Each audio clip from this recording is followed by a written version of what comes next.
This podcast is brought to you by the Minis Forum AI X1 Pro Zen 5 Mini PC. Go to the link in the description to check out this awesome AI-powered device that supports 3 NVMe SSDs and has Oculink for an external GPU. And then also go to the link in the description that will bring you to cdkeyoffer.com. And if you're there, use offer code BrokenSilicon to save 25% on all Microsoft software. We'll talk about these sponsors more later, but for now, let's just get on with the show.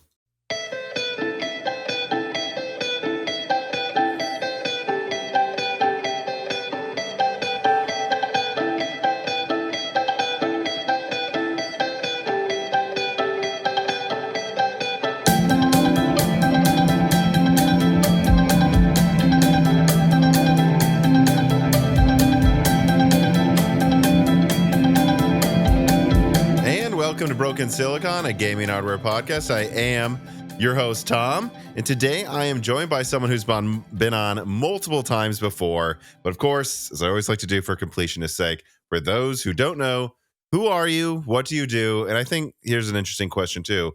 Lately, what makes you the most excited to keep making videos for YouTube? Well, for you guys that don't really know me, I'm Fabio Pisco from Ancient Gameplays.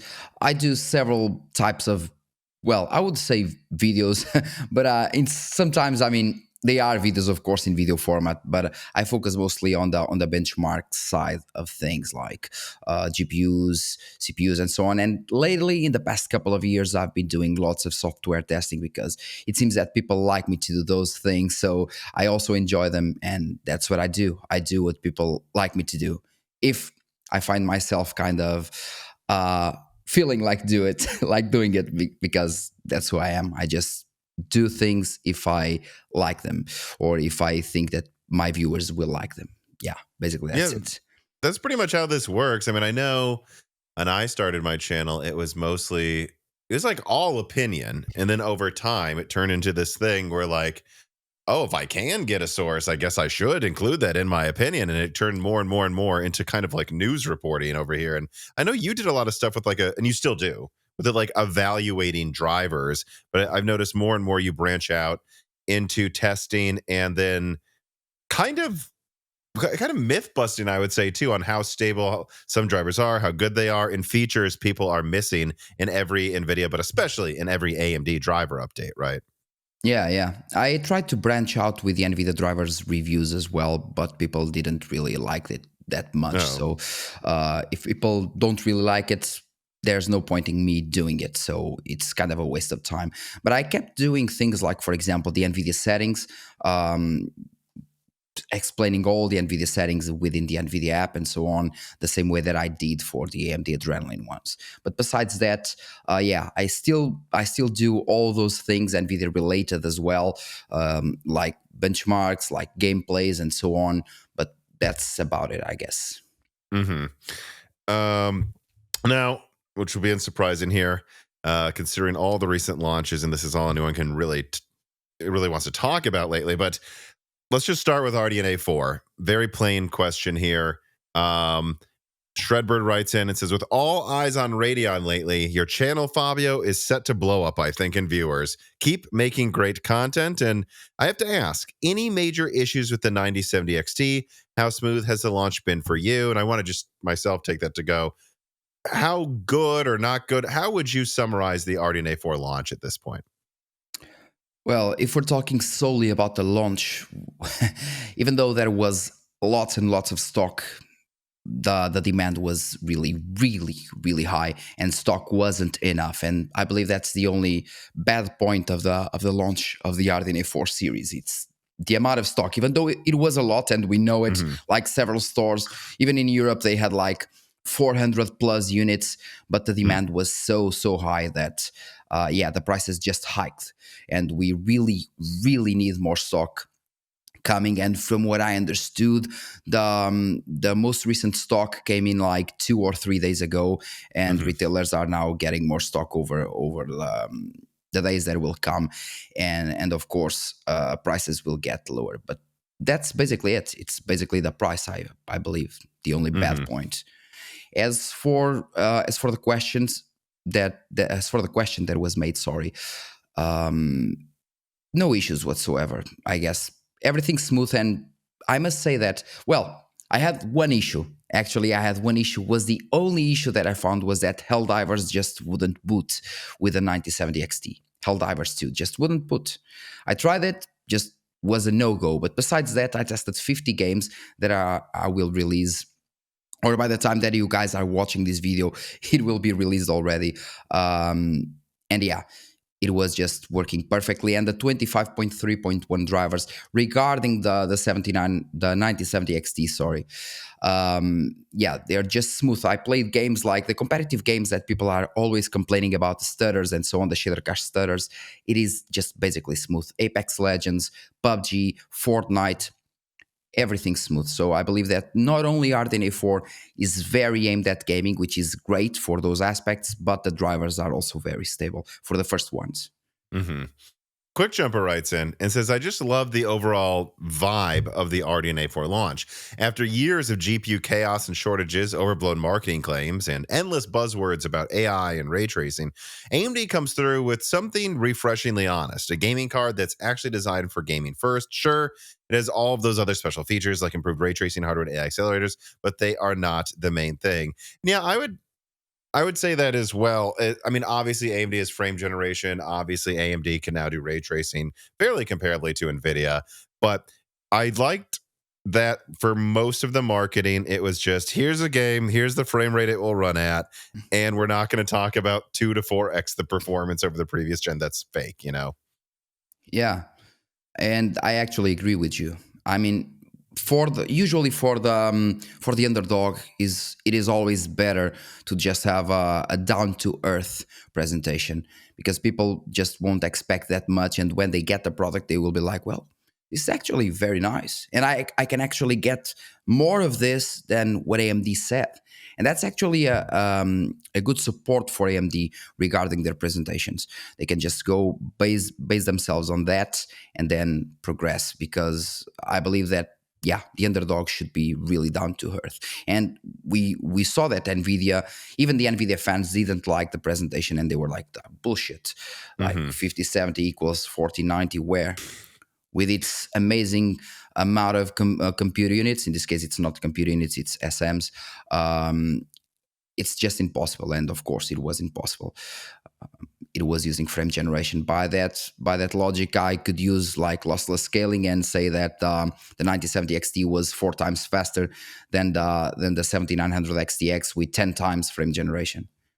Yeah, it's funny too, because I remember having the opinion before the launch that if I was in the AMD boardroom, I would have 2 slides, one that's real and one where we just have 8 times frame generation, just to make a point. Like, yeah, you're not going to use this, but if this is the game NVIDIA wants to play, now it's 8 times. They didn't do that, though. They have multi-frame gen, but it doesn't seem always as fast, but it seems higher quality. And I keep finding that interesting, that with frame generation, you'd think that would be something NVIDIA would win with all of their AI gurus over there, but it Yeah. seems like AMD continues to focus on frame generation, being more like 2 to 3 times the frames, but higher quality than NVIDIA is outputting. That keeps just surprising me. Yeah, and in terms of quality, I mean, DLSS frame generation is quite good, but in terms of, I would say, stability, AMD's frame generation is better. It does. It not only has a lower cost, as it also performs better in terms of frame time. And for example, with the 5080 that I'm currently testing, I mean, the frame times with frame generation sometimes are just bad. We don't really have as much FPS as we have with FSR frame generation, and the frame times are actually quite worse. For example, in Stalker 2, that's one of the games that we were testing today. And in Stalker 2, FSR 3 frame generation wasn't even working on the 5080. It just wouldn't work. And the DLSS frame generation just had like a 40% FPS increase. Oh, geez, that's nothing. Yeah, that's bad for the FG side, which is usually like 80 to 90% depending on the title. So so yeah. Well, you were talking to me about the 5080 a little bit before we started recording offline, and I think we'll come back to RDNA 4 questions, but I want to jump into Blackwell as well. I mean, how do you feel about the RTX 5000 series so far? But not just like, I'm sure you're going to say they should have had more cards. We all agree on that. But like, in addition to that, a thing that I keep pointing out is this generation architecturally doesn't seem good. Like this does not seem like an uplift per SM like we would have expected from Nvidia. I mean, they doubled bandwidth almost with the 5090, and yet the performance uplift is quite paltry compared to what I would have expected in the performance and the specs uplift that we got. So just what do you think about its architecture? And then please go into some of the stuff you were telling about the 5080 testing that you're doing. Yeah, what I think about the architecture is basically that I believe that by now it should be common sense that Nvidia is actually a software company. I have been saying this for dozens of years. Uh, yeah, because I'm not that young anymore. But I've been saying that Nvidia is a software company, AMD is a hardware company, and things are kind of shifting a bit. Nvidia did have some very very good architectures, even hardware wise, and AMD has been having some decent software as well. So it's kind of things are kind of shifting. But with RDNA 4, we can see, for example, that AMD is really a hardware company, and with Blackwell, we can see exactly that Nvidia. For me, it seems like super rushed. Super rushed. They should have improved the architecture much more, or if they can't really improve the architecture, they should have given drivers much more time to kind of try to fix things here and there. Like Spider-Man 2 again. Spider-Man 2, another mess, a complete mess with the 5080. In terms of performance and so on, I do have a bit more frames than my 9070 XT, of course, as it should, or as I should. But in terms of frame timing, in terms of overall stuttering, it's just a mess. I just go there, I use my 9070 XT, and it is just smooth. With the 5080, that just doesn't happen, especially with ray tracing, frame generation, and so on. With frame generation, again, the AMD experience is just much better, at least from my experience. Yeah, I don't remember which game it was. I think there were a few of them, but I remember watching the hardware and box review for actually a few of these cards, 5090, 5080, 5070. And there's games where it loses to its predecessor Yeah. in performance. And I know that we can dunk on the 5070. I mean, that one I never expected to really be stronger than a 4070 Super. But seeing like the 5080 underperform a 4080 makes absolutely no sense. The specs are just wildly higher. And it seems like there's just something off with the architecture itself, and that the software is an afterthought. Like they're just not putting any effort into the software this time Yeah, around. the software is really a mess. It's really a mess. That I can 100% attest. It is very very bad. Compared to what it was, of course, it is not just a pile of junk. But compared to what it was before with Ada Lovelace, yeah, Blackwell is just not good software wise. But sorry, Tom, sorry. But on the other hand, you were talking about the performance downgrades compared to the 4080 Super. Mhm. I found that the 5080 overclocks much better. Sure. Much better. In terms of overclocking, if you really, really give it wings, it will just perform much better. Stock versus stock, not that much, but OC versus OC, the 5080 does tend to get more performance out of overclocking. So here's the thing too. So I have an RTX 4090 in my desktop that I'm using right now, and I haven't noticed any software or performance issues. And I bring this up because I remember AMD had a few driver issues right after RDNA 1 came out. And those affected Vega. Like people with Vega graphics cards are having the same black screen issue. So it was just something happened with Radeon software development that affected all Radeon users pretty much. But I haven't noticed any 4090 issues. So in your recent 5080 testing, I'm just curious, have you noticed the 4080 Super sometimes has less software problems than the 5080? Software wise, not really. The software problems are basically the same. I have Okay. absolutely no black screen issues with the 5080. It's just more about the frame timing. I mean, the architecture and the drivers aren't mixing up very well. Mm-hmm.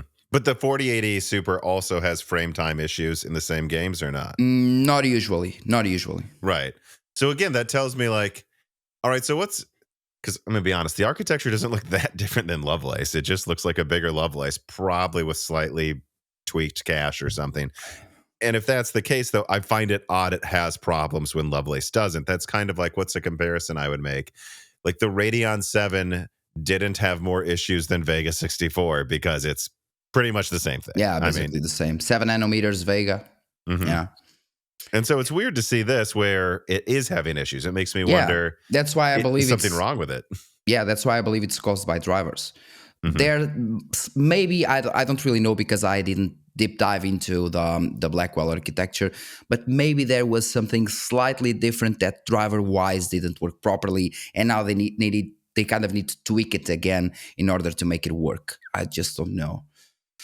Carbon Cry writes in. He says, "Is the 5000 series a doomed number for Nvidia? Their first stumble ever that I can remember after emerging alongside ATI from the late 90s GPU bloodbath was GeForce FX 5000 series. From Anantech's review of the launch flagship, the FX 5800 Ultra, this is from January 2003. Here's some quotes he has. When we were reviewing the FX, we looking at its performance and investigating its image quality, we found ourselves reminiscing of ATI's launch of the 8500. That's funny because this was supposed to be the 8000 series too. A card that was long overdue, but in the end unable to outshine the top performer of the time. Although the current state of the GeForce FX is much better than what we had with the first 8500, the word impressive isn't what we described. The performance is an improvement over the 4600, but it does not place Nvidia back in a position of dominance, which is what everybody was expecting from an MV30. It is weird to think that, what was that then be? Almost a little over 20 years ago, that Yeah. once again, and that is when Nvidia was kind of dominating and everyone expected this to be good. And then they just dropped this thing that kind of is terrible, actually. I remember that one being pretty bad. Yeah, and we have more examples. We have more examples of architectures that weren't that great. For example, if we're talking about the HD 5000 series from AMD, they were great. And if Mhm. you compare them to the GTX 500 series, Or especially 400. yeah, especially 400, the 400 series were they I wouldn't say that they needed nuclear reactors to work, but they were I really might. really power hungry, and in terms of temperatures they were really really bad. So yeah, comparing to, let's say, I would say that the HD 5000, especially the 6000 series, were Hmm. very good. The 7000 series were kind of okayish, and it was like after the comparing, at least going against Nvidia cards, I believe that it was after like the R9, the first R9 cards, the R7, R5, R7, R9 cards, that things kind of went downhill with Pascal getting released, getting, Hmm. yeah, being much better, and yeah. Oh yeah, no, I agree. I don't know what else I'd really add on to that.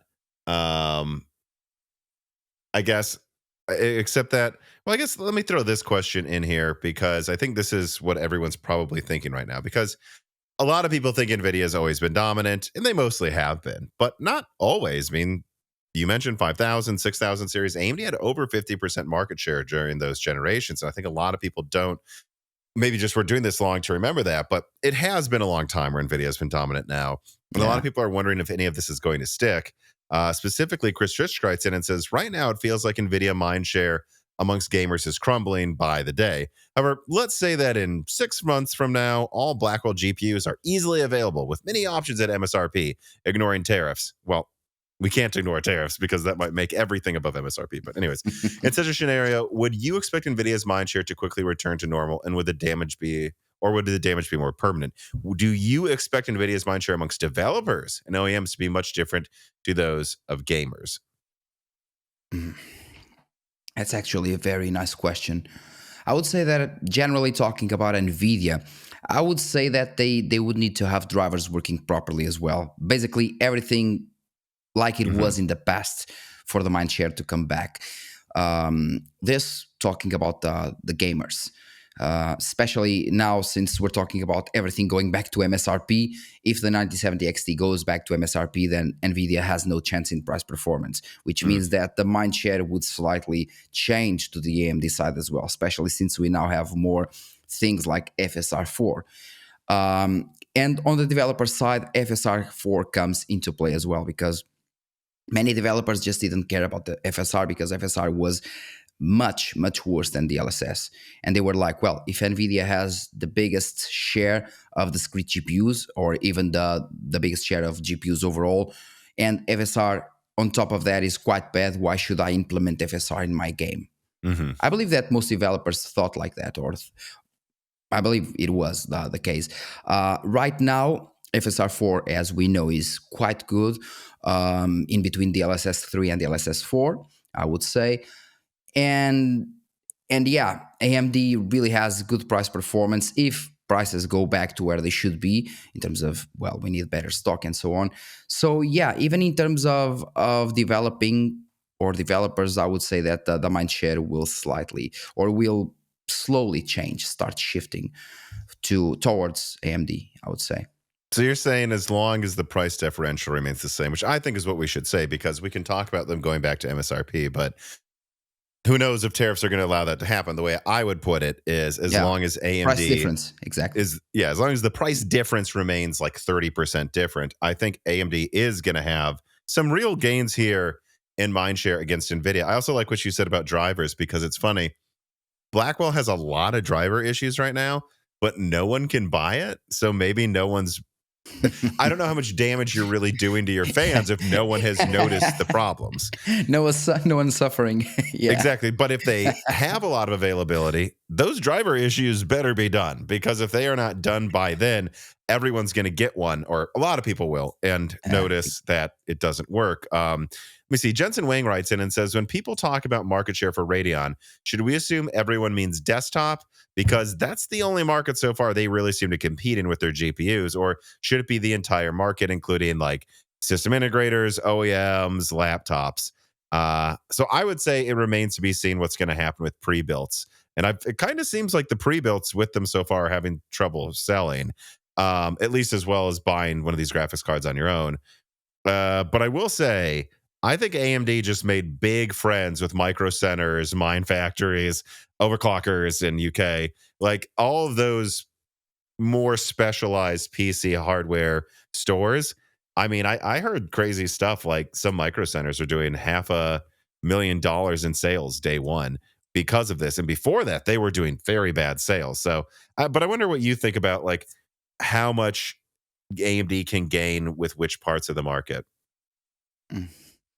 Well, in terms of discrete GPUs, I would say that there's a lot to be talked about, because we now have integrated graphics that are actually on par with some discrete GPUs. Now with the Ryzen AI Plus Max, whatever the name is, like 395 or something.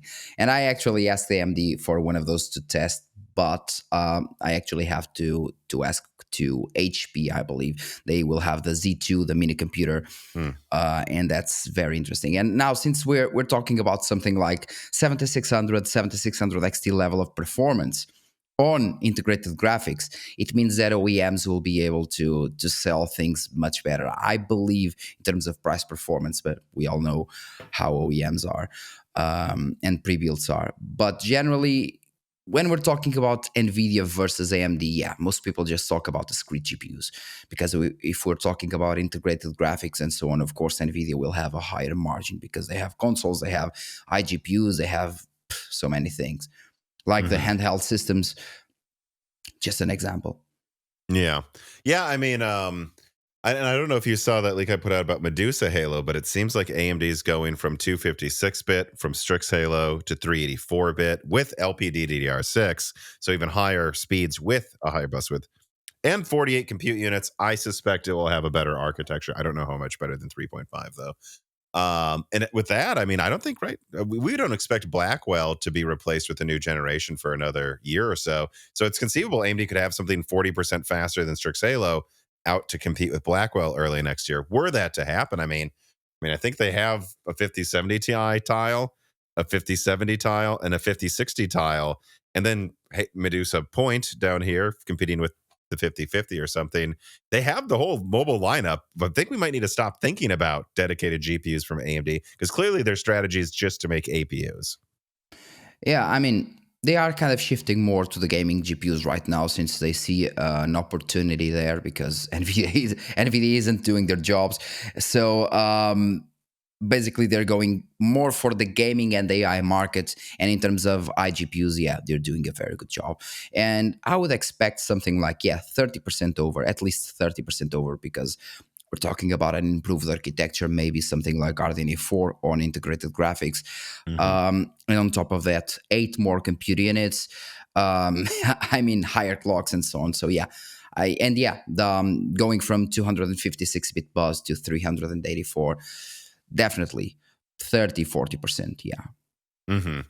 And it'll be interesting to see what happens to the laptop market, because actually, now that I'm thinking about this, the only thing I would suspect stopping AMD from, even just right now with Strix Point and Strix Halo taking a lot of market share from Nvidia, is, at least with the Strix Halo side, there doesn't seem to be a lot of supply yet. Like, maybe there will be in 6 months, but I really wonder if AMD's kicking themselves, because if they were to have been, and maybe they just couldn't, so there's nothing they can do, but were they to be able to have done ubiquitous Strix Halo supply with every OEM everywhere, I mean, I basically am hearing that Nvidia is recalling the Blackwell laptop chips briefly, because they're also all missing 8 ROPs for some reason, which is a really big deal. 8 ROPs missing from a 5090, probably lose 5% performance. 8 ROPs missing from a 5060, you That's might lose a huge. third Yeah. of the performance. And Yeah, that's huge.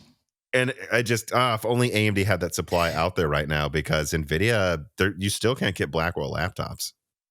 Yeah, I just saw one post on X like 2 or 3 days ago in terms of stock, and they were like, the store was like, AMD stock versus Nvidia stock, and it was literally 15090, Yes. 15090 versus like 50 or 60 9070 XT cards.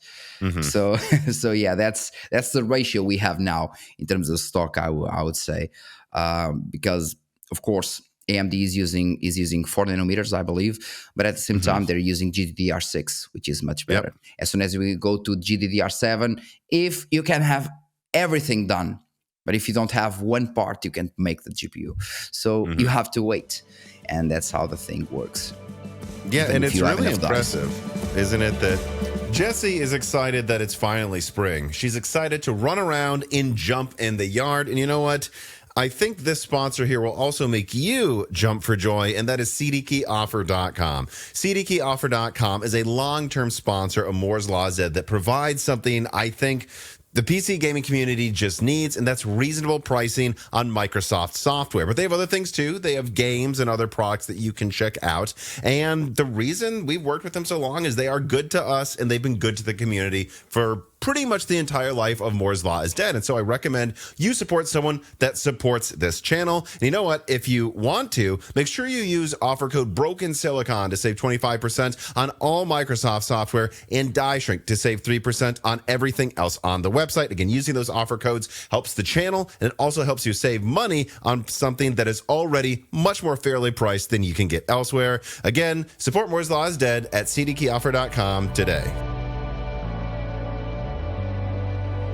I've seen some hot takes out there that RDNA 4 architecturally isn't as good as Blackwell, but I don't know how you could come to the conclusion. If AMD is a smaller die than the 5080, and they're using last generation memory and using 20% less power, and they're only like 15% weaker than a 5080.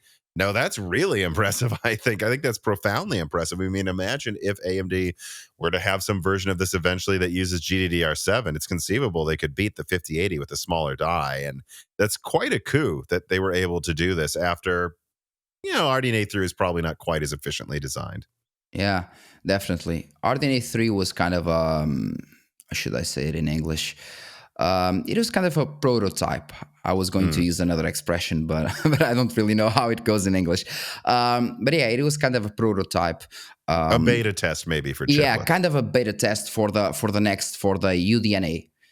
I guess that's how it is. And then they saw that they couldn't do things efficiently with kind of an MCM design going for the gaming side yet, so they went back and went monolithic, and that was a good choice, especially since, for example, as soon as we go to the 76, for example, from the 6600 to the 7600 or the 7600 XT, we have basically no performance uplifts. And even though we're going from RDNA 3 to from RDNA 2, sorry, to RDNA 3, and with higher clocks, meaning that RDNA 3, when going monolithic or when going to a lower tier of MCM, is just Mhm. not good, and that's why they went to the lower tier. In this case, RDNA 4 monolithic. It's much better, much more effective gaming wise. Yeah, I have to assume that with RDNA 3's desktop chiplet cards, 7800 XT, 7900 XT, like that type of stuff, that they, and I did hear this to a degree from some people that worked at AMD. They're like, oh, we did learn a lot though. Like we learned a ton about, and like Strix Halo came out maybe a little too close to be heavily influenced, but look at like what Strix Halo is able to do just with LPDDR5X, and how much bandwidth it's able to make, how much it's able to do with that amount of bandwidth. Um, and then look at how RDNA 4 can with third gen Infinity cache can compete with a almost a 5080 with significantly less bandwidth. And I think this is worth pointing out, less cache as well. In fact, let me just make sure I check this so I don't put my foot in my mouth when I try to make this point. I believe it has like 64 megabytes L3. Right. And then, okay, but so the 5080 has 64 megabytes of L2. And it's like how AMD is making L3 cache perform like L2 cache.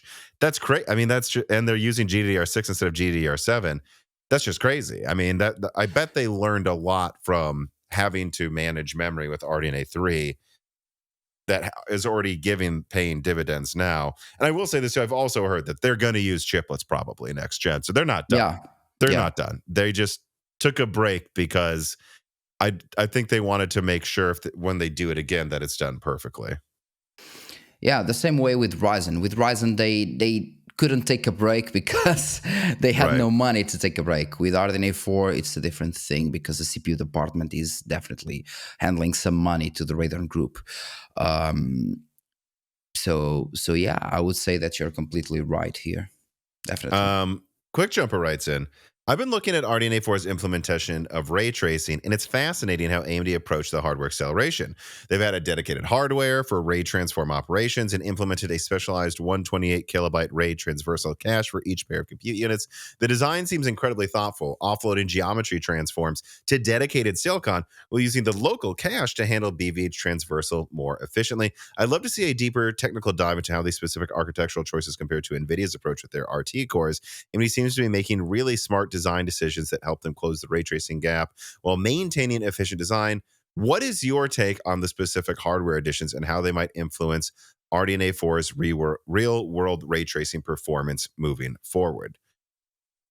Well, if we're talking about ray tracing performance only, we can go back to what I said before. AMD is a hardware company. Mm-hmm. So when they learn, they learn. If you know what I mean, they do learn. And they know, well, we can't go this route because we'll kind of be hitting a wall. So we need to go this route because this route works. And that's what they did with RDNA 4. They actually implemented very well the ray tracing part. There were some titles in between these 50 games that I tested.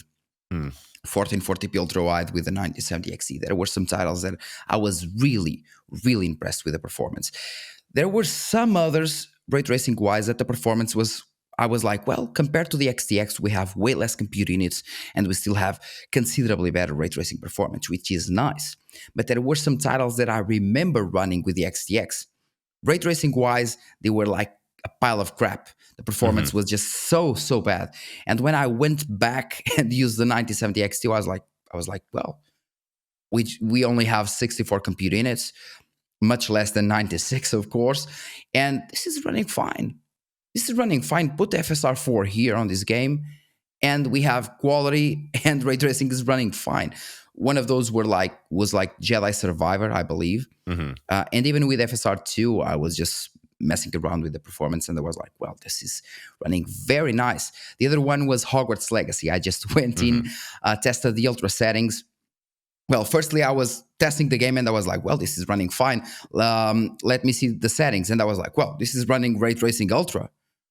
Yeah. At these FPS numbers, this is quite insane. Then I tested the OptiScale at FSR 4 mode in the game, and I was like, this is perfectly playable. Like 1440p ultra wide, FSR 4 quality, 100 FPS, ray tracing max. Yeah, have you noticed any patterns? Because a theory I have, and we'll see if it works out, is that over time there will still be some games that favor the way NVIDIA does ray tracing. I would suggest games like Alan Wake that just hammer the GPU, and to be honest, everything's running at a pretty low frame rate. RTX SDK, yeah. That's going to keep hurting AMD. But most other games over time, I suspect, especially because the PS5 Pro is like a hybrid architecture where it has some of the benefits of RDNA 4. Developers are going to program for that. They're going to Yeah. program for RDNA 4 on desktop because it's doing well and market share. And I wonder if over time, I think AMD got over the threshold where it's like, before it was like, oh yeah, we'll support AMD ray tracing, but we're not going to worry about it too much because we know it's not going to run that well. And now they know it will. And once those optimizations are actually a priority for AMD, I wonder if it actually ages pretty well relative to Blackwell over time. I wonder what you think about that. If you notice any patterns, like newer games tend to run way better, like unless it's an RTX SDK game, or if you see any patterns and what types of games like AMD's method of ray tracing.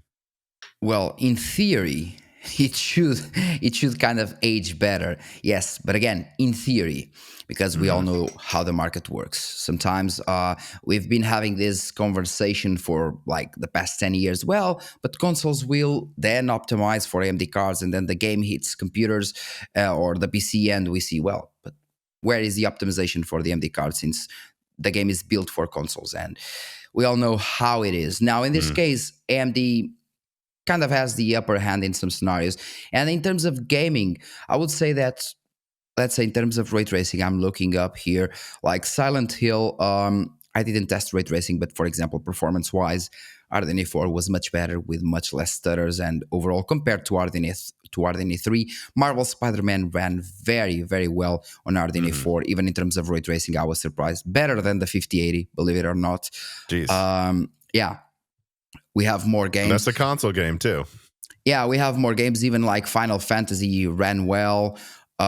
Stalker 2 also ran well with frame generation and so on. And like I told you, several other games like competitive games, PUBG, Fortnite, the finals, etc., they just run much better, especially comparing to release versus release, RDNA 3 versus RDNA 4.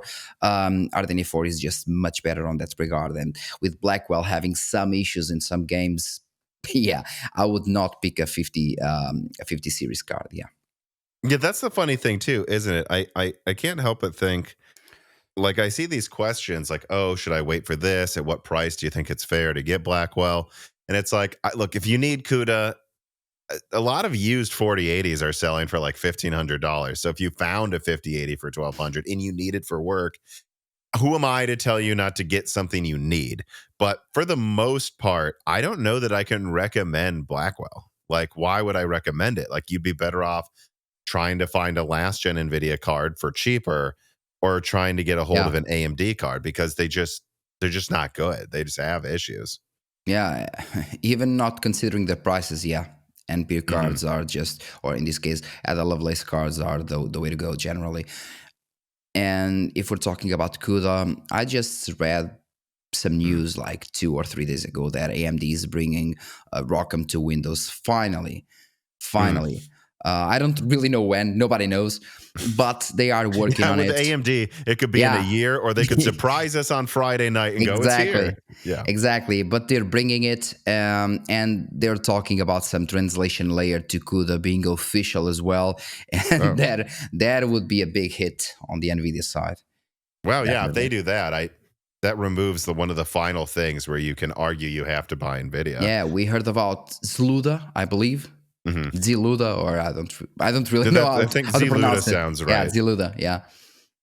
And well, so Compressed AI Blocks writes in and says, is the Radeon group kicking themselves for not pushing something a bit bigger die-wise, even if it was still a monolithic die? It just seems like it could have really paid off, and AMD could have maybe won the performance crown if they made something just a little bit bigger.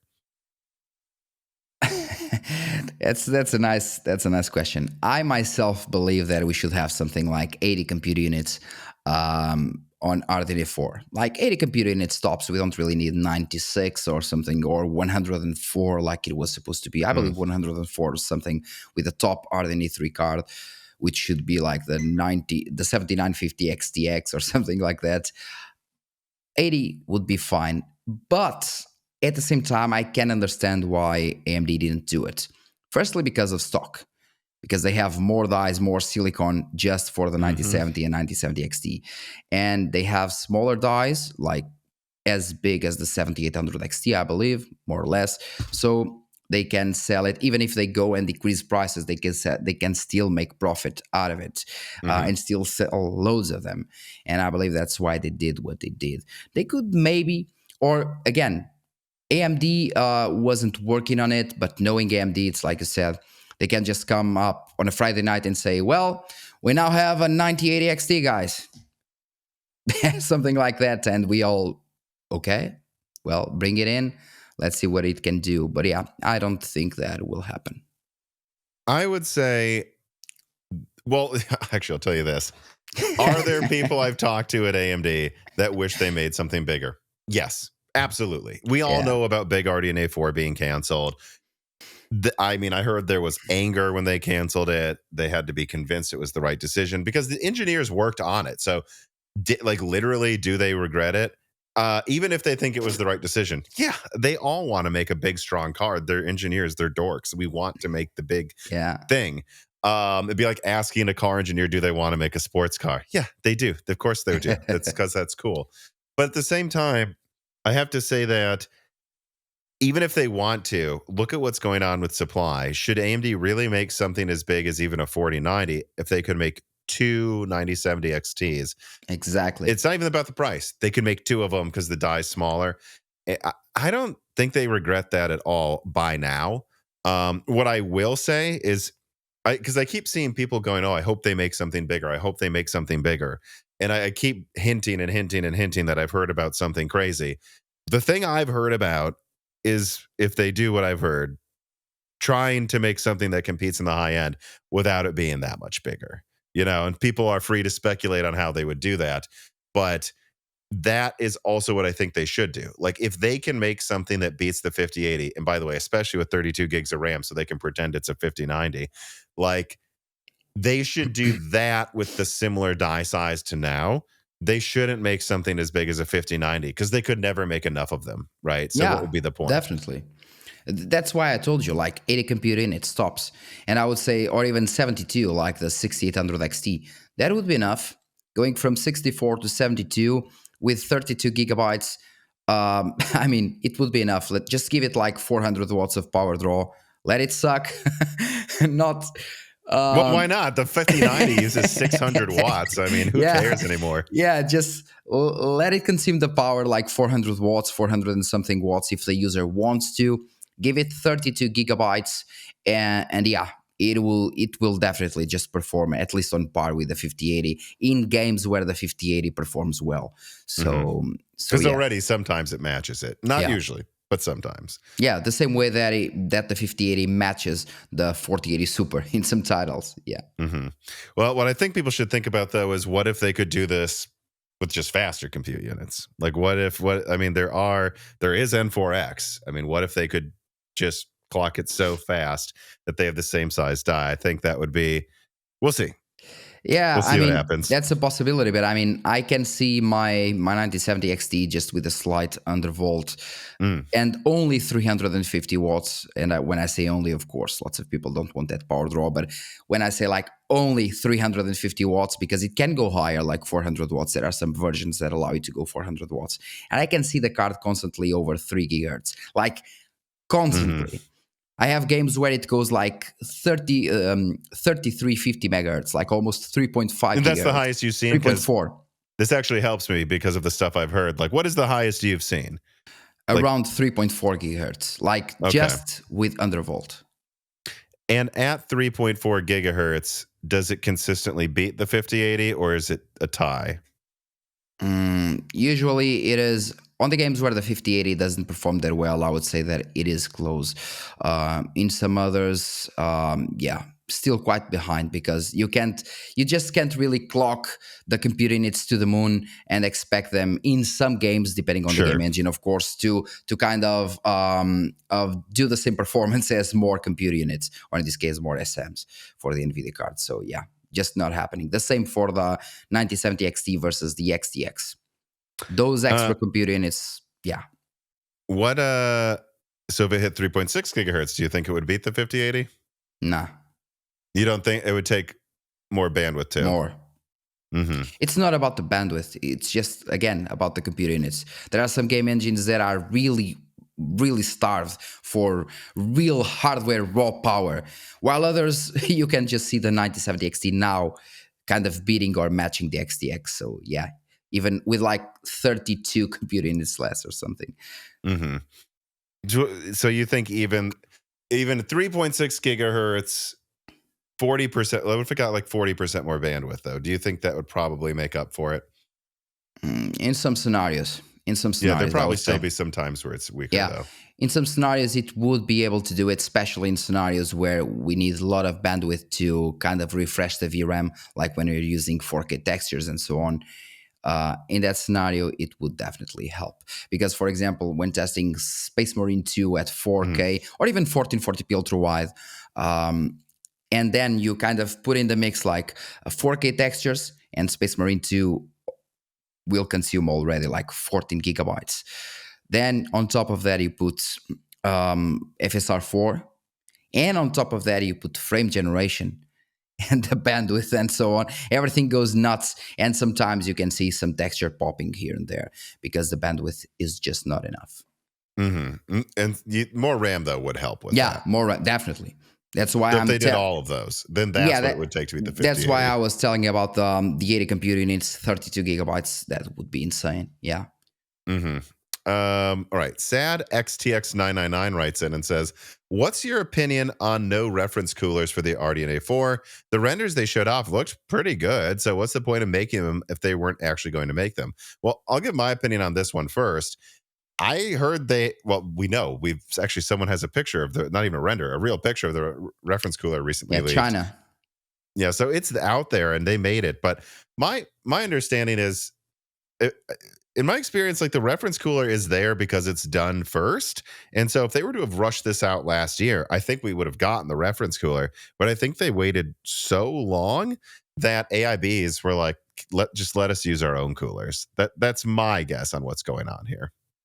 Yeah, that's a possibility, definitely.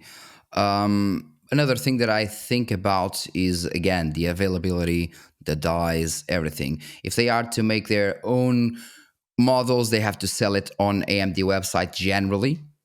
They may not do it, but generally they sell it on AMD website. So if people have issues, the returns, they have that whole process that takes money, that takes time. And I guess that with this, they just, go AIBs, just take the dies, make your things, and just leave us alone in that regard. We don't really have to spend money. We don't really have to spend time doing that whole process of returning cards, sending them back, so on, so on, so on. Yeah, the funny thing about that too is I think I remember one person saying to me like, well, they had reference coolers for RDNA 2 and 3 because there were shortages, and because there were shortages, they wanted MSRP models from their website to try and control AIBs. And I think they said, but we don't think there will be as many shortages this generation, so that's why we also don't need to sell it from AMD.com. And not so much. That didn't really pan out though. Yeah, I would like one of those models though. Yeah. Those look great, definitely. Add XTX999 writes in again and says, "Why doesn't AMD have as much control or sway over their AIBs like Nvidia does? I understand they can't sway the likes of Asus or Gigabyte because of how big they are, but Sapphire, Power Color, it feels like they should be able to heavily insist on more MSRP models or deals if they won't be making reference cards themselves." Well, I mean, Nvidia owns the market. That's why they can tell AIBs what to do, right? Yeah, exactly. They just go like, if you want our cards to make your money, you need to do what we tell you to do. And I believe that that's it. That's how the market works in every sector, just not the GPU side. It's in every sector. Regarding Power Color, I would say the Sapphire has pretty tight relationships with AMD. Power Color as well, but I would say that ASRock is kind of taking that position more and more. They are just playing very well in that regard, and that's why we see some MSRP models for the ASRock cards more than we see on the Power Color side recently. Yeah, and you saw that even with like ARC with ASRock graphics cards. I think ASRock's a newer player, so they're more eager to make AMD happy compared to the other ones, right? Exactly. Yeah, I mean, and again, I just think people like to give an example of NVIDIA's control, let's bring up EVGA. I was told by someone at EVGA that basically they felt abused by Nvidia for years. During the ampere shortages, EVGA played ball and tried to actually have some 3060s close to MSRP when no one else even bothered doing that. And Nvidia kept pushing them to take more and more supply than they thought they could ever sell. And it got to a point where before Lovelace was going to launch, they said to Nvidia, you need what was it that they said, like, oh, you need to help us do something with this supply, special promotion, something with this just warehouses of cards you made us buy from you that we're worried we won't be able to sell now, or we're not going to sell Lovelace because the quote I was given was, we have 3 years of supply of Ampere, so we don't need Lovelace. We'll just sell Ampere for 3 more years. And then NVIDIA said, yeah, what are you going to do? Just stop selling NVIDIA graphics cards? And EVGA said yes. And NVIDIA thought they were bluffing, and they weren't kidding. They were like, yeah, we're just done. We don't care anymore. Largely because the CEO is going to retire soon and just didn't care anymore. But it's like, that's the type of thing NVIDIA has. The type of control NVIDIA has is what I'm trying to say is they literally told EVGA to buy up cards, too many cards, and then said, deal with it, not my problem. AMD can't do that to Asus. Asus can also make NVIDIA graphics cards. Well, used to be able to, now they don't have any. But this is the type of thing where I think people need to understand, why doesn't AMD just make AIBs do something? They can't. They're a smaller company. Yeah, definitely. They now have more power on the CPU side, of course, but on the GPU side, they can't do that. All right. I want to get now to talking about FSR 4 and DLSS 4. I remember another time that you were on, we were talking about FSR 3.1, and because I started to get really interested in this because I think people forget, like, when DLSS came out, just as a refresher for everyone, it was terrible. Everyone thought DLSS was bad. It was the laughing stock of spatial the gaming upscaling. community. It was just terrible. And then FSR 1 came out, and FSR 1 was not as good as DLSS 2, but easily better than DLSS 1. But that's because DLSS 1 was a joke. And then FSR 2 came out. I forgot something loop. Forgot which game it was. It came out with that everyone Deathloop, that everyone tested it, and they were like, wow, FSR 2 is as good as DLSS 2. And DLSS just kept getting better and better and better. And, DLSS kind of ran away with it from a while. But I think people forget that, like, when they say FSR is worse than DLSS, a lot of these same people were saying DLSS 2.0 is the second coming of Christ. And then FSR 3.1 is better than DLSS 2. And then they say, oh, FSR 3.1 just isn't good. So I think we have to remind ourselves that the standards keep improving, and if FSR 4 is better than DLSS 3, that's still way more than just okay. And so, where would you compare it? Like, would you say FSR 4? Because I remember you saying FSR 3.1 was better than DLSS 2, but maybe not quite 3. Yeah. Would you say FSR 4 is better than 3.2, 3.5, 3.7, 3.9? Is it just below? Is it like between 3.9 and DLSS 4? I would say I tested the 3.5 and 3.7 the most. And I believe, definitely FSR 4 is better. Definitely. So I would say it is still, I would say it is still worse than the DLSS 4 transformer. And it can match the DLSS 4 CNN, or in some cases be even better. And when I say this is because, for example, if we go back to FSR 2, the DLSS 2, FSR 1, and so on, what we have is most people always say that FSR looks worse than the DLSS for one simple reason: temporal stability. Because the DLSS actually have issues, way more issues compared to FSR. If you look, for example, at, let's say, if we look at the DLSS 2 versus FSR 2, for example, FSR 2 had better motion or less motion artifacts. The DLSS 2 had way more motion artifacts, but at the same time, it had way more temporal stability, which means less shimmering or next to no shimmering. And that's what people notice the most when they're playing. It's the shimmering, right? Or the pixelation or the pixelization. And that's why they say the DLSS is better, because as soon as you start analyzing things like this occlusion, motion artifacts, motion blur, and so on, yeah, DLSS 2 wasn't that much better than FSR 2. As soon as we start going from DLSS 3 and up, like 3.5, 3.6, 3.7, yes, this DLSS was much better than FSR 3.1 in some scenarios. Because again, they fixed more and more those issues that they had before, which is great. Um, as in terms of FSR 4, AMD just improved one of the things that I love the most in every upscaler: Hmm. clarity. Clarity was just so improved. The same way that Nvidia did it with the DLSS 4 transformer. If we go from CNN to transformer, the clarity is just insane. And the same way happened with going FSR from FSR 3.1.3, the latest FSR 3.1 version, to FSR 4. I can test, and I already tested in some games Hmm. like Space Marine 2 and so on. When you're playing, you have those letters on the side of the shoulder. Hmm. Um, and as soon as the character started moving a bit on FSR 3.1.3, it was like a mess. It was completely blurred out. You do the same with FSR 4, and it's clear as day. You can just Hmm. read it perfectly. So they improved clarity, they improved motion, they improved a lot the temporal stability. Sorry. So yeah, definitely a huge increase. If they do the same, basically, if in 1 year they do the same progress they did from 3.1 to 4, which of course won't happen, but the progress will be there.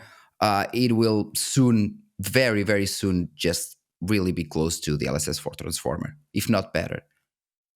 So I have another question too. One thing that I've noticed a lot with FSR4 reviews, including in your testing, is people keep saying FSR4 is usable now. I don't remember people using the word usable so much as I have in the past month.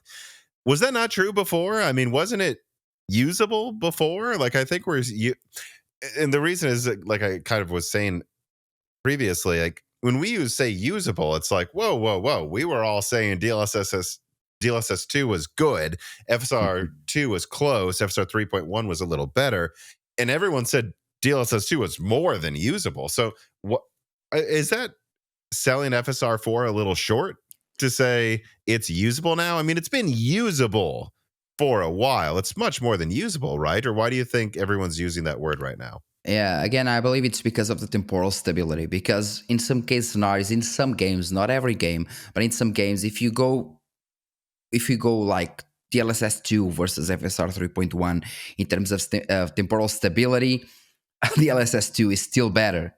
Okay.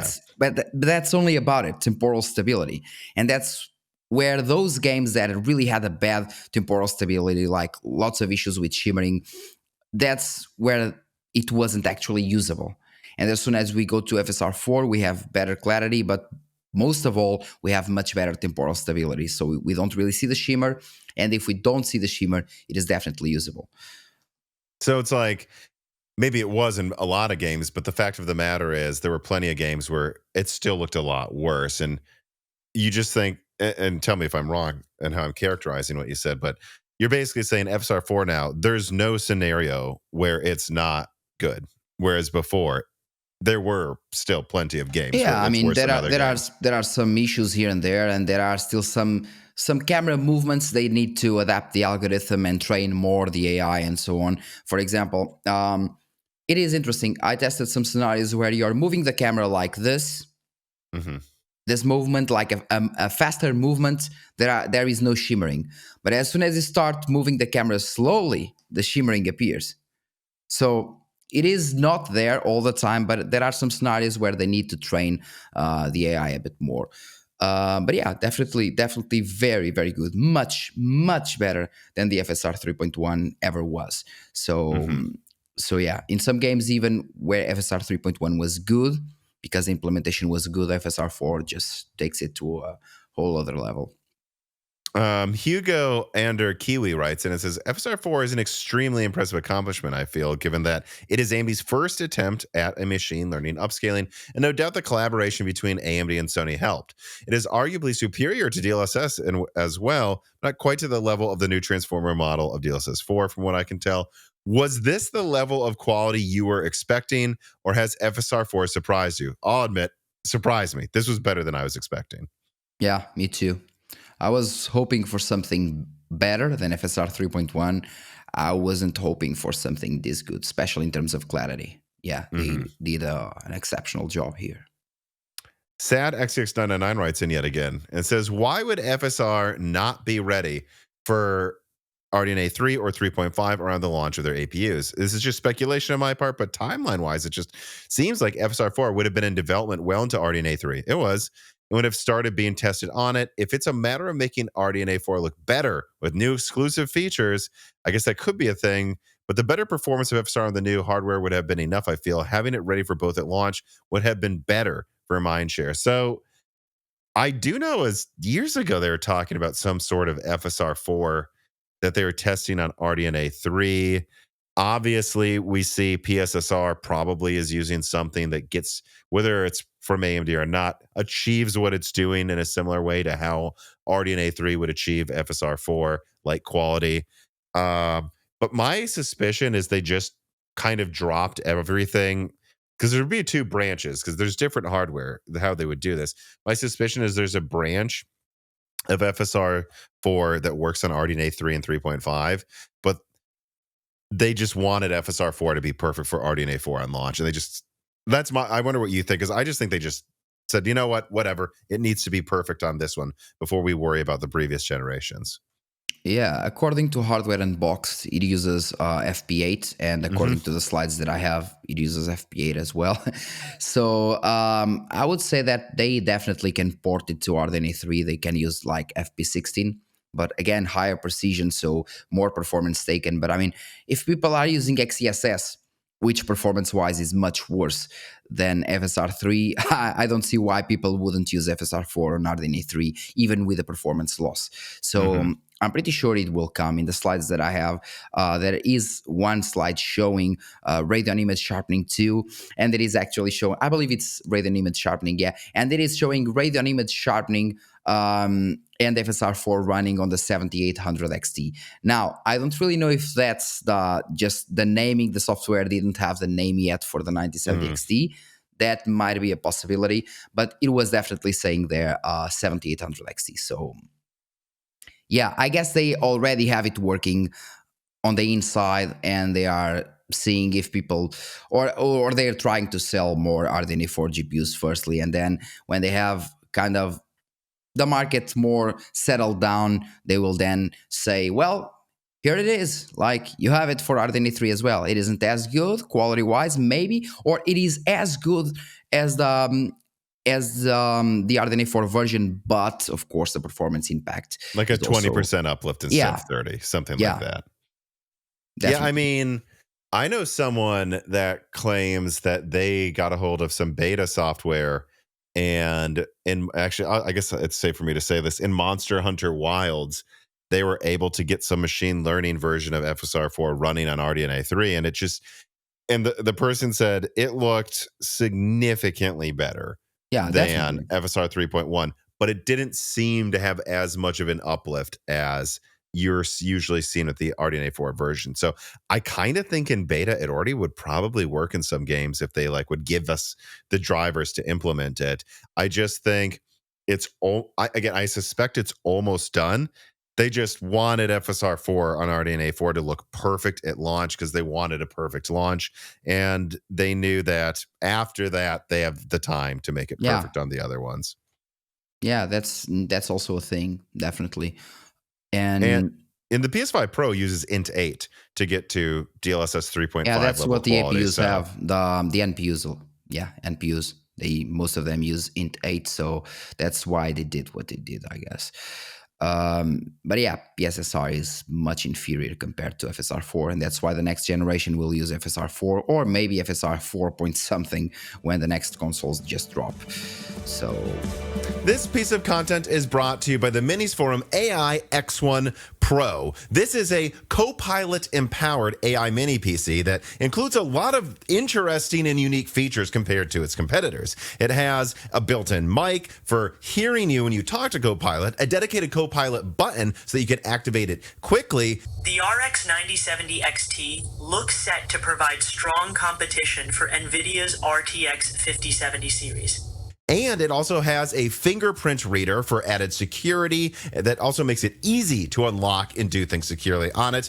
And this is a big deal, 3 M.2 PCIe 4.0 SSD slots. I think that's a big deal because that's more than a lot of desktop motherboards come with. And it has an Oculink port so that you can add a discrete GPU. So think about it. This mini PC comes with a 12-core Zen 5 processor that on its own is very capable. I tried it out. There's no game you can't play in 1080p or even often 1440p. But then if you kind of want a budget and somewhat mobile workstation, you can add an external GPU. You can have 3 M.2 SSDs. And yeah, it's just a compact workstation, one where you could have your like 4090 or 9070 XT at home while you're at work. And then if you go on a vacation or somewhere for business, you could just unplug your whole desktop with 3 powerful SSDs in it and go to town because, Strix is still powerful enough. And so there's really not much you can't do with it. I've really only scratched the surface on testing it. It's kind of been the new thing I just tinker with on the side every day now, and I love the thing and recommend it. So if you want to support Moore's Law is Dead, make sure you follow the link in the description and any other directions below to get the best price possible on this cutting-edge product.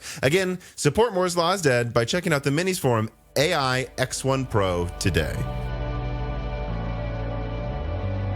So yeah. Yeah, we'll see what happens because it's interesting. I don't even remember anymore sometimes whether it was something someone told me or something I read on an article, but I know that there's supposed to be some big PSSR update coming even just this year for PS5 Pro. And it'll be interesting to see what that achieves because, again, they're doing it in a different way. So it'll be interesting to see if it gets remotely close to FSR 4 or not and like how this plays out with like, because it's just so funny to watch that we have now DLSS, FSR, but now we also have PSSR. And it's interesting to see the improvements all of them make. And it's very odd to have a console in, even if it's not as good as FSR 4 today, well, it came out first. It's interesting to see the competition between them. Yeah, and usually it can get also, I would say, like quite confusing to the end user because people that don't really know about PC gaming, they were like, well, what's this FSR? Well, we also have XeSS. What's the difference? Then, well, my PlayStation has PSSR, but now it can use FSR 4 as well. So should I be using PSSR or FSR 4? Or should I be getting a computer or a console? Then you go, then you have the settings, then we have ray tracing, then we have frame generation. Then even consoles are just getting more and more confusing to people that just want to go press enter and play. Just getting more confusing. You have, I remember the time where consoles were like, well, you insert the disc and you play. Now you have performance mode, quality mode, PSSR, then you'll have FSR, then you have frame generation, then you have, it's kind of a computer. So people, why not just buy a computer instead of going a console if you have to fiddle with the settings as well? Well, because the computer's graphics card costs more than the entire console. That would be why you do that. Yeah, that's true. That's true. But you are leading towards something here. Batty251 writes, and it says, NVIDIA's DLSS 4 promises better frame AI prediction, but reviews show increasing ghosting compared to previous versions. So why did they release a new version that took a step forward but a step back? Are we seeing a bubble in this space, or is just NVIDIA releasing undercooked software as per usual? And I think this is an interesting question of like let's say PSSR gets some big overhaul, but then FSR 4 and then this. Do you think we're already getting close to the point, though, where like it doesn't matter that much what you're using? They all work pretty well. And do you think in a few years we could be to this point where people don't pay that much attention to which one they're using anymore? They just know they all work pretty well. Yeah, definitely. I believe this will be something like G-Sync and FreeSync. Yeah, we'll start with all the, well, G-Sync is great, G-Sync is great, G-Sync is great. FreeSync enters, and after some years, nobody cares about it anymore. And that's why Nvidia just brought another thing for G-Sync to revive G-Sync, and it is actually quite nice. But it only works with backlight strobing. But I saw it myself when I went to Germany to Gamescom 2024. I went to the Nvidia booth, and it was very good. Very good in terms of clarity, in terms of motion clarity. Yeah, it just works much better, definitely, and it works with G-Sync. Basically, it's backlight strobing, but with G-Sync working perfectly. Oh, And I see. for example, I saw the Counter-Strike character moving in real time. I was messing with the character, and one monitor had this technology enabled, while the other didn't really have it. And at the same frame times, at the same frame rates, everything at the same. As soon as you were moving the name, for example, on top of the character, you wouldn't be able to read the name on the non Interesting. yeah. While on the new monitor with G-Sync, you could read the name perfectly. Hmm. Yeah, so the arms race will continue in that regards, but I will say I think I agree with you.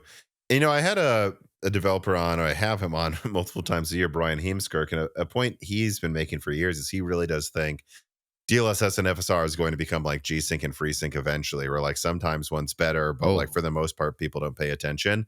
And I was really skeptical of that until I saw FSR 4, and I'm like, oh, I don't know, maybe no one will care, right? yeah, and that's why Nvidia is, again, like like they're doing now with G-Sync. They're kind of branching out. They're doing ray reconstruction, and they're trying to do several other things in order to not lose the DLSS title, because they know that sooner or later they Hmm. will be even, and that's why they're branching out again, ray reconstruction and many other things.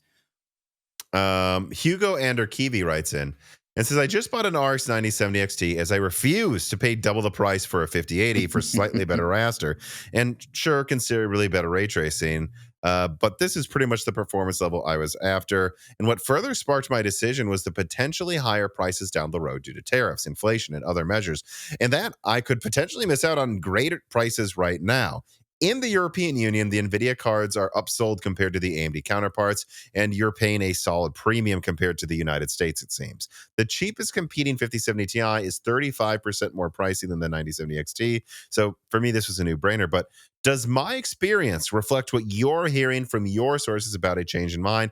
Mark's in the GPU space. This is a question for both of you. Well, I'll let you answer this because you're in Europe, and I'm just curious what is your opinion and people is there a lot of buying going on of GPUs and other components right now because people are worried that prices are going to go up a lot over the next 2 years? Well, I believe that might be the case if we're talking about the whole Europe. In Portugal, I don't really see that much because, first of all, our salaries are quite low. I mean, right now it should be around like 820 euros a month, so it's Okay. quite low. So even people having like a hike in 100 euros, that it won't, well, of course it will make the difference, but it won't make that much difference because most people are kind of saving money month after month after month to get a GPU. Um, so, well, I'll just wait another month. That's what they think. And I don't really see that much. But the 9070 XT cards and the 9070, well, the 9070 non-XT, not that much, but the 9070 XT cards, they really sold very well. Even in Portugal, we had a considerable amount of stock in the biggest stores, and they sold out like in the first 2-3 hours. Yeah. So yeah, demand is definitely there in Yeah. Portugal as well Yeah. compared to the United States. Here's a random one. Techno writes in and says 16 gigabytes for full Navi 44 I think should be 250. No.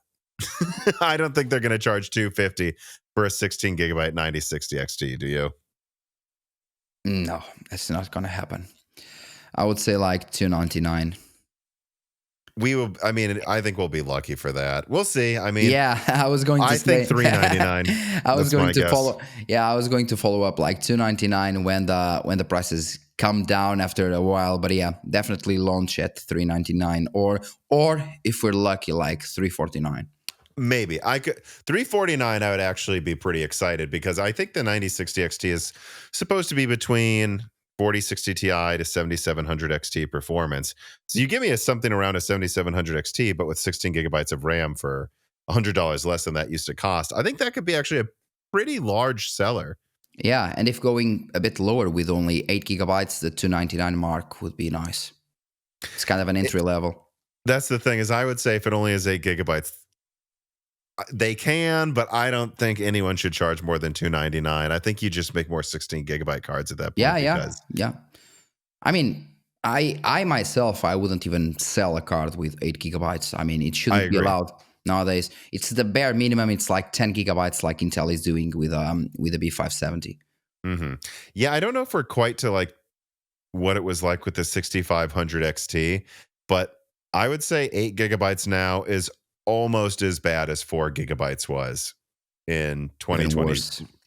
I mean, you can't go above 1080p. So yeah, I mean, I think 6 GB is definitely as bad as 4 GB was back then, and 8 GB is it's Yeah. pretty close. I mean, the reason is that since people are using upscalers more and more, they are like, well, they are in fact playing below 1080p if they're going 1440p quality. So Hmm. the VRAM usage won't be as high. But at the same time, of course, we have games just pounding more and more and more VRAM and requesting more and more VRAM. And yeah, I mean, it's hard to see a game nowadays that doesn't go over 8 GB VRAM. Hmm. Yeah, even in 1080p. Golden Bolt writes in, Tom, what are you hearing about the RTX 5050? Nothing extra from what you can read on video cards.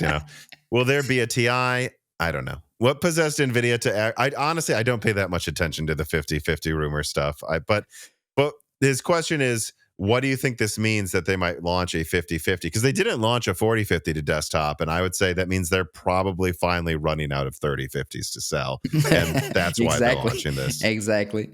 That's exactly my thoughts. But it's going to be an 8 GB GDDR6 card. I don't think it's very interesting personally.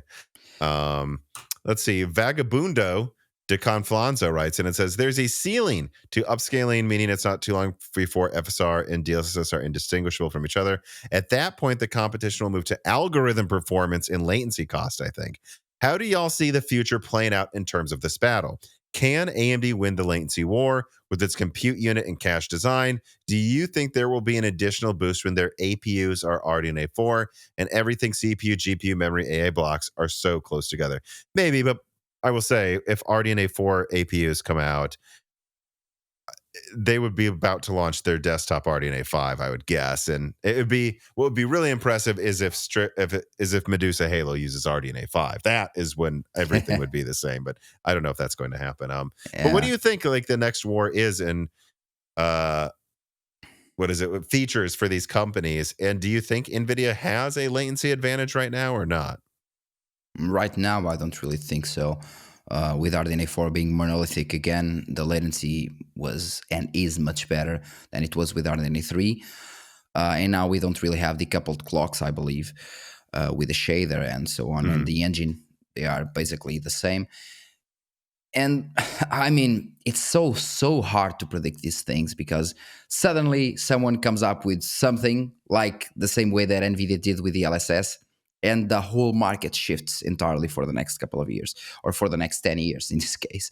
So it's really hard to know where it's going on or where it's going to in this case. I would say that, yeah, that's not going to happen. They are not focusing. They will be focusing on what the next generations bring.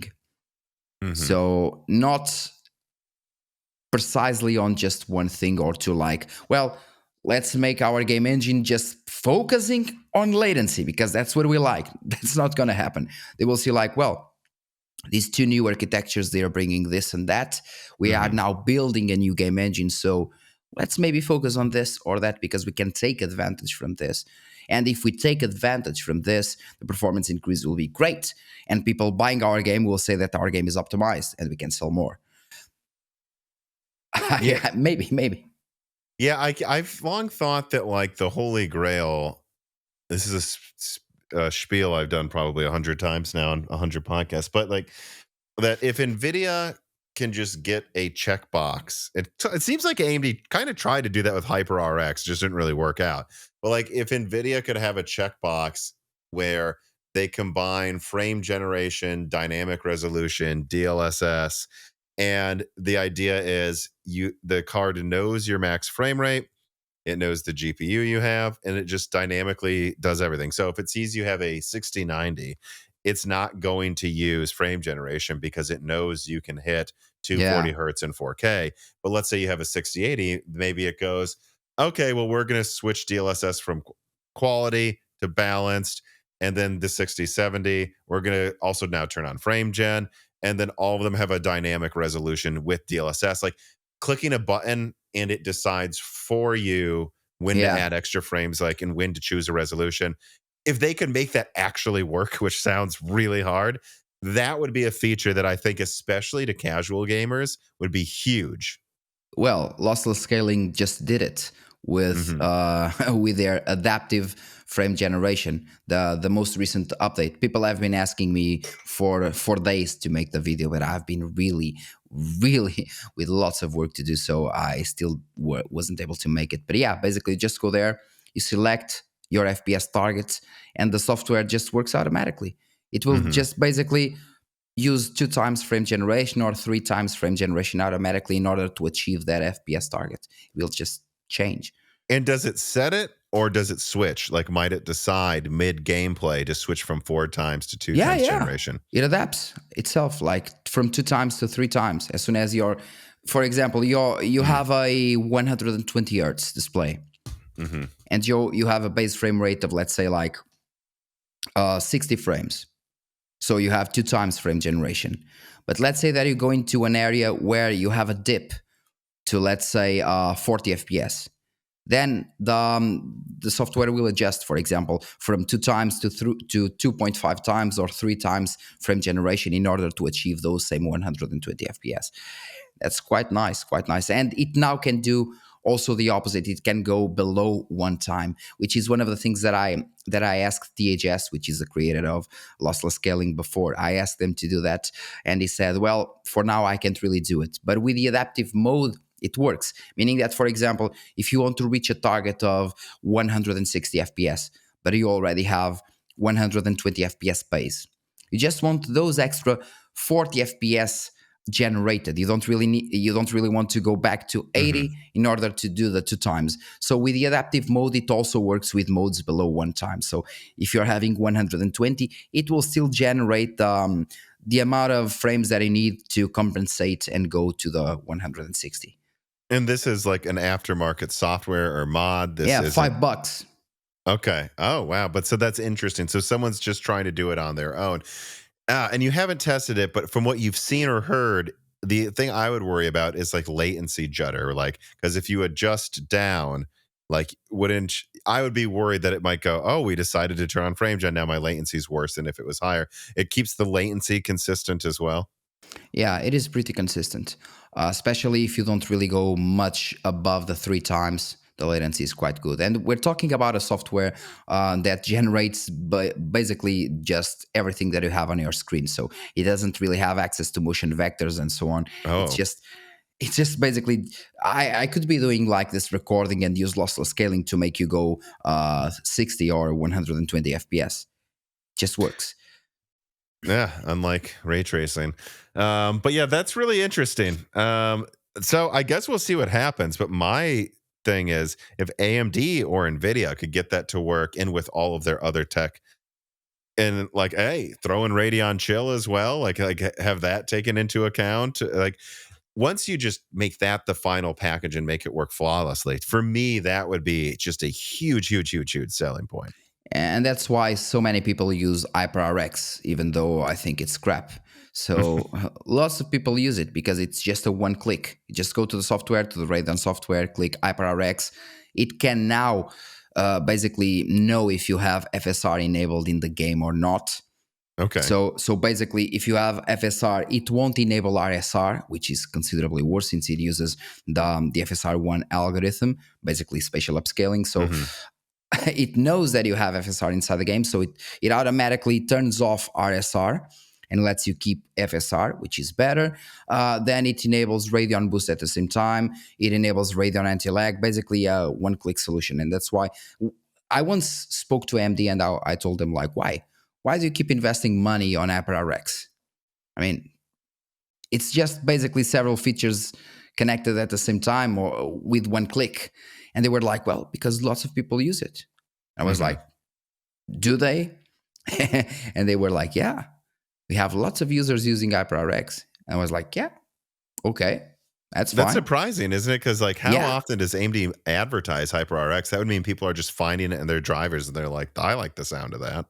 Yeah, and it works with frame generation now. Yeah, basically, it also activates AFMF2 now, AFMF 2.1, and it can also detect that if you have FSR frame generation inside the game, which again is better because it has access to Right. motion vectors and so on. It disables AFMF automatically and lets you keep FSR frame generation while still having RADEON boost, anti-lag, and all those shenanigans enabled. Yeah.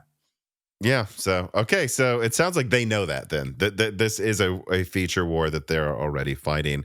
I guess we'll see who gets there first. It is interesting to see. And I don't know. It's just interesting to see Nvidia not already have that. And you have someone selling it for $5. Like, why would they? Like, this is such an obvious thing, I think, to get I working. mean, I believe that THS just works very well. The guy just Hmm. knows what people want and he knows how to code. And that's why you have, for example, the latest update of Lossless Scaling Frame Generation 3. It was just a major update. Even when talking about an outside of engine frame generation technique, the latency was severely reduced. The quality was increased as well. And again, it's $5. Just buy it on Steam, test it for yourself, and let me know because you'll like it. Okay. Ish the USA writes and says, I liked your Linux gaming test video. Is FSR 4 correctly working on Linux? Did you like the experience? Considering Microsoft has been anything but neutral in the latest years. I mean, from Wintel to Ryzen issues to Qualcomm getting Copilot before anyone else, and the Linux OS progress for gaming experience, should AMD more actively lead the progress of this alternative operating system for consumers? Well, as of now, since there are no games with FSR4 officially implemented, you kind of use the toggle with the FSR 3.1 framework on the Adrenaline settings. You can't really use it on Linux unless, again, you're using OptiScaler. If you're using the OptiScaler mod, you can use it on Linux and it will work. And it works fine. Yeah, it works fine. As for the games, yeah, if you don't really have the Adrenaline suite on Linux, it's not going to work. Mm-hmm. Magnetic Manual writes and it says, I picked up a Ryzen 5600T for $100 and a 6600 for $190 at Micro Center last week. Even though mid-range is horrendously expensive, low-end gaming looks much more affordable now than I remember when I started building 15 years ago, after considering inflation at least. How long will a build like mine stay relevant for new games, considering I just want to do 1080p 60, while 8 gigabyte of VRAM be unusable? I wouldn't say unusable. Like games will support 8 gigabyte cards for a while, just because they kind of have to. And like, I mean, the Series S only has 10 gigabytes total, so they're gonna have to try to find a way. Unless you're Black Myth Wukong, then it just won't run on the Series S still, I guess.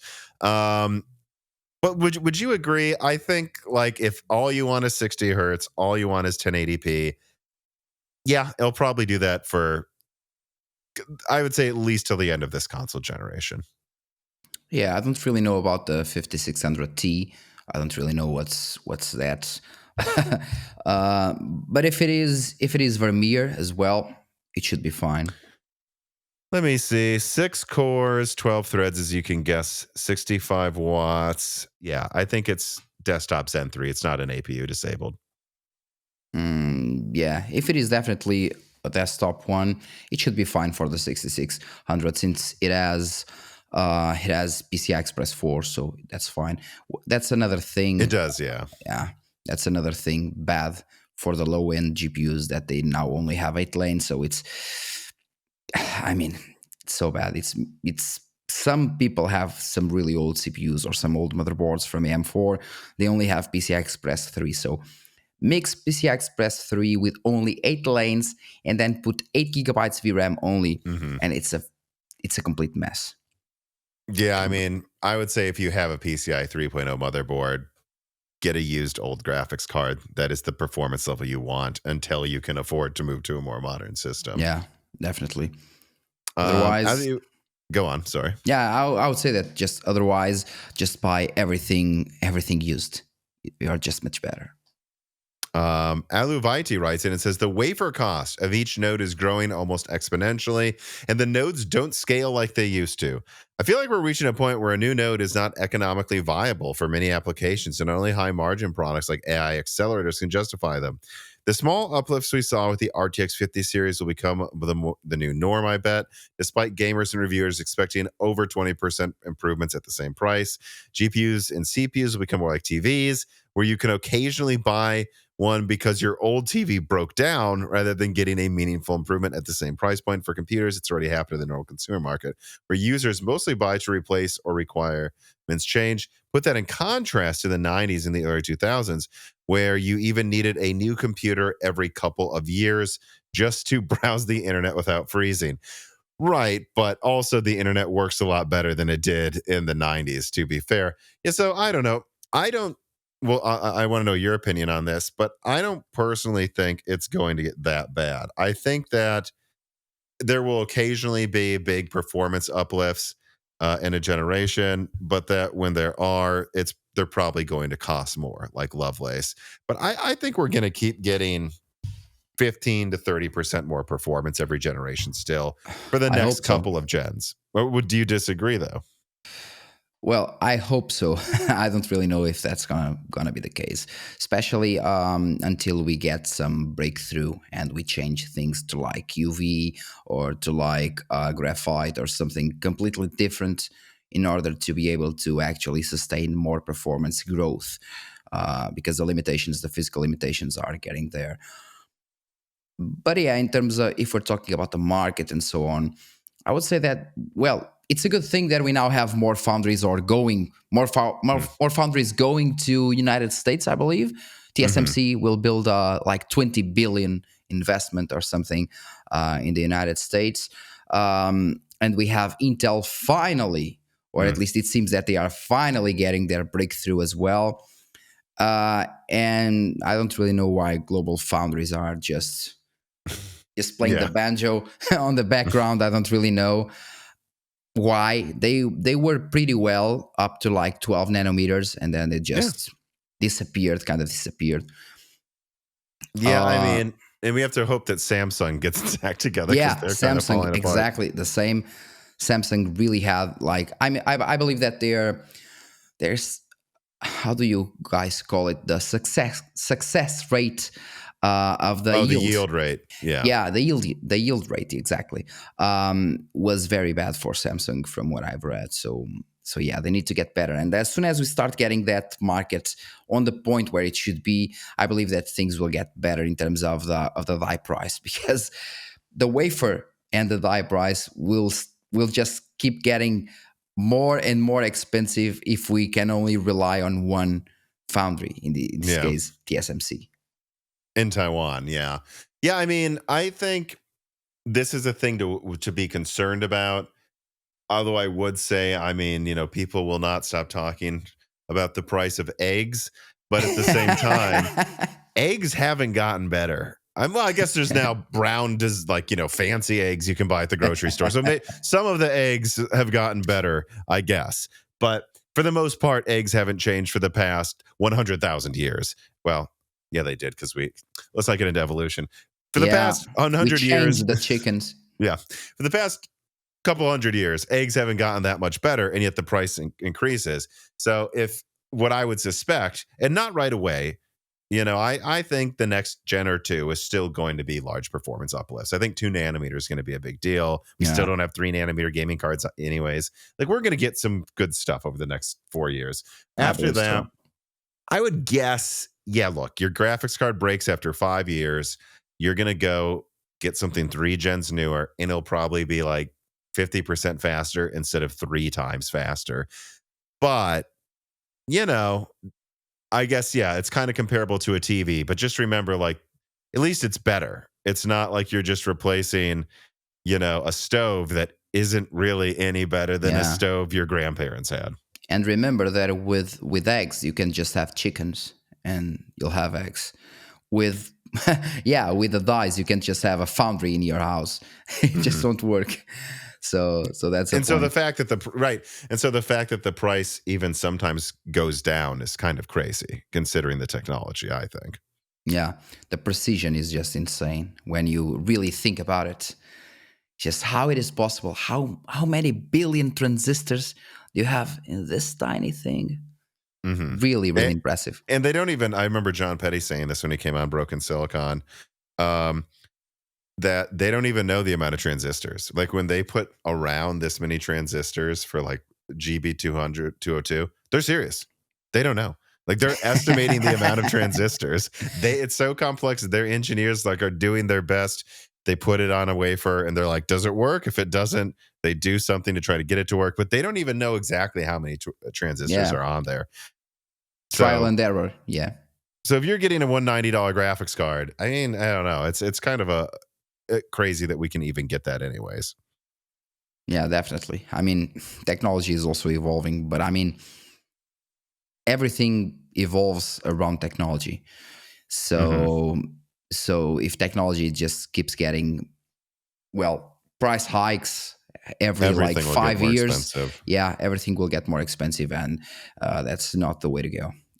Yeah. If everything has technology, I will say this, I don't need everything to have a computer in it, right? Like that's the other thing though. It's like not everything needs a smart speaker. My phone basically can do everything for me. So definitely. There are lots of useless technology, definitely. But there are lots of useless people as well. So we're on par on that. We've got to sell them something. All right. Well, I think that's a good note to end this podcast on. I want to thank you again, Fabio, for coming on. I always love having you on. Please tell everybody where they can find you. Yeah, they can find me on Ancient Gameplays. They can find me on X, and that's basically the only two social networks that I use. And again, thank you, Tom. I always forget to thank you in the beginning of the of the podcast, always. But yeah, thank you very much. I appreciate very much being here. And as usual, unlike some Americans, I won't take it personally if you don't thank me 100 times. So don't worry. All right, but on that note, everybody, thank you for listening. Thank you for watching. Remember to subscribe to Moore's Law Z on YouTube, Broken Silk on your podcast app of choice. Give us reviews there. Like the video, share the video. Check us out on Patreon to ask us like Fabio questions. We have a new die shrink coming out this week for the patrons as well. Lowest tier gets you access to that. And thanks for watching. Thanks for listening. Goodbye, everybody. Have a great week. This podcast was brought to you by the YouTube channel and website Moore's Law is Dead. Moore's Law is Dead and Broken Silicon are trademarks of their creator, Tom.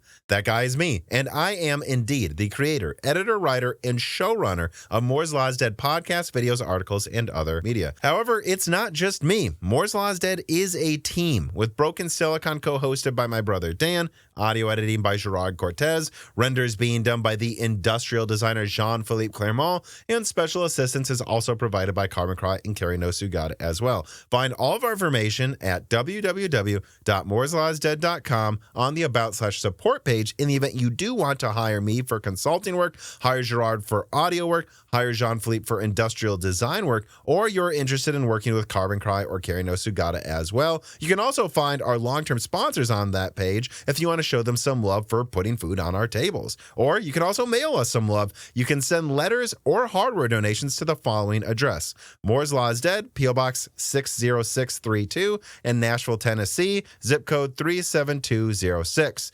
Although, to be honest, the best way to show Moore's Law is Dead some love is to support us on Patreon. Patrons are what makes Moore's Law is Dead content truly possible. Every month, and really every day, depending on who you're talking about, me, Gerard, Dan, and Jean-Philippe are working tirelessly to provide a steady stream of content that we could not keep doing unless we knew the work was possible without being reliant on sponsors dictating every little thing we put out. Don't get us wrong. We love our sponsors, but we love directly working for you, our fans, much more. If you have any extra money, even a couple free dollars a month, consider supporting us directly on Patreon. Those couple of monthly dollars will get you access to the exclusive podcast Die Shrink, voting on subjects of future podcast episodes, the ability to ask guest questions, and of course, access to the Moore's Law is Dead Discord full of like-minded people who I am sure would love to meet you.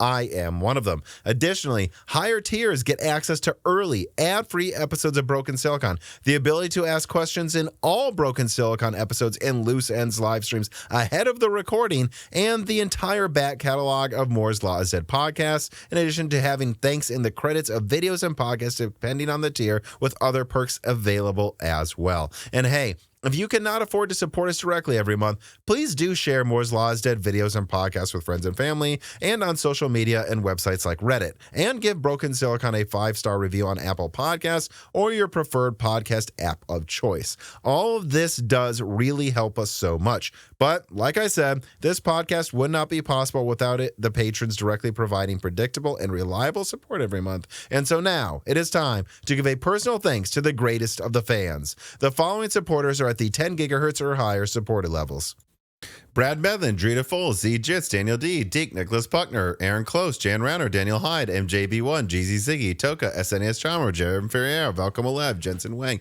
Gregor Sacker, Sarcastro, Chris Strick, Evan Dingle, Grim Press AI Blocks, Hal Booma, Shredbird, Sammy Malas, Jordan Simkovic, The Boss Haas, Crimsantine, Jonathan, Jake Dude 23, Neithra Zink, Jake Martin, Zlicky, Meat and Pork, Tim Robb, Ian Clifford, Travis Gooding, Gamers Unite, Mad, Zutsu Taylor, Greg, Michael McGee, Patty Cakes, Stephen Coates, Amiable Chief, Mark Mitchell, Tommy, Aisha, James Anderson, Mark Raidmaker, Cole Addict, Cameron, Henry Zhang, Wesley Sager, Michelle Pell, Mai Sharona, Hexapuma, Winwing, Reginald Ari, Teak Autumn, Windstar, Coy Leonard, James I. Raider, Little Germany, Shay, Milton, Melodic Warrior, Brett Jones, Chuck Glidden, Mac Daffy, Stephen Dick, Justin Bustle, Austin Haggerty, Jofit, Brian Scanlon, Harlan Jansen, Angima, Joseph Kelly, Slushbot, Himsick Gung, Tails 2299, Sisyphos 7771, Brian Wright, The Forbidden Juice, RB Racer, Jeffrey Gentleman, Alex Vega, Dr. J. Mann, Freedy, Michael Cozy, John Swin, Crystal Joe, Albert Gunn, Keekum, Solarize 80, Thalo 215, Sprutnik, Brian P, Hoodat 42, Cornser 671, Penta Winta, Hal Richard, Omega Doge, Mr. Tiger, John Wick Boomstick, Penguins Love AI, Hugo Under Kiwi, Porcelain Oats, Curry King 3, Nick Zuzmania, State Farm Snake, Sakosha Rai, Hill Chief Bowles, Sheriff Falotfi, 37 by 73, Kevin Coots, Armand Vacachura, Jonathan Harris, Callan Reichel, Smash Axley, Angel of Cake, and of course, thank you to Sahara for the music.